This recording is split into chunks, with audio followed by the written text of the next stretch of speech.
I looked at Tessie, and we looked at her accomplishments. You know, Tessie was someone, she's born and raised here in San Francisco. She's an incredibly smart woman. She's someone that has made a difference in so many levels. But her thing has been making technology available to underserved communities.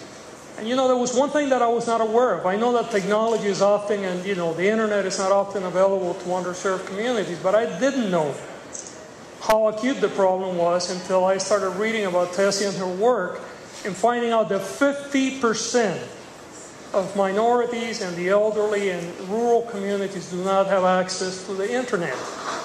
And what a tremendous disconnect and disadvantage that creates in a world that is increasingly moving through technology, and that those that do not have access to technology are left behind. And what Tessie has done through her organization, ZeroDivide, where she is the CEO, is take technology to those communities that have been underserved for so many years and ensure that they get access to that. Additionally, she is the chairperson of the California Endowment Foundation, one of the greatest foundations in California that does so much good for so many people in so many different ways, whether it's in the criminal justice system for youth and others. So this is a woman that, you know, has incredible accomplishments on her own.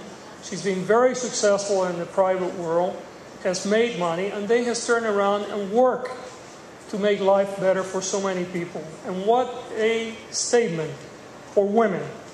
You know, as a father of two girls and a very proud husband and obviously a son, I can't say enough about, you know, women that are successful, because I think it makes such a difference in our communities, and I think bringing equality is so important. I think that often we forget that there's this other 50% plus of our communities that are real contributors, and often the system has not allowed for those contributors to excel. I know that that is changing, and certainly in San Francisco it's not the case.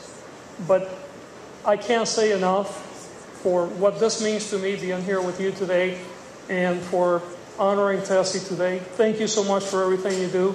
It's a real honor. And I want to present you with these beautiful flowers. And we have a certificate here that comes from our office. And I also want to thank someone else, and it's Rebecca Prosen. She is the head of all of our community efforts. She's the chief of the section in the office. You know, unlike many other places, actually in our office, the majority of the people in charge, other than VA, happen to be women. And I'm very proud of that. I think that's a testament to our performance. And I'm so happy and so honored to recognize you for all the great things that you do, Tessie. Would you like to say a few words? Not quite prepared, but I obviously so grateful and honored for this recognition. The work that I've done really is for the benefit of the community. One of the communities I represent, and you know, underserved communities in California and throughout the country, and to the extent that as a woman, I'm able to represent in a leadership role the kinds of issues that we all can make a difference in. I'm very happy to do that. I'm also happy to do it as a native San Franciscan. I have raised, now I'm raising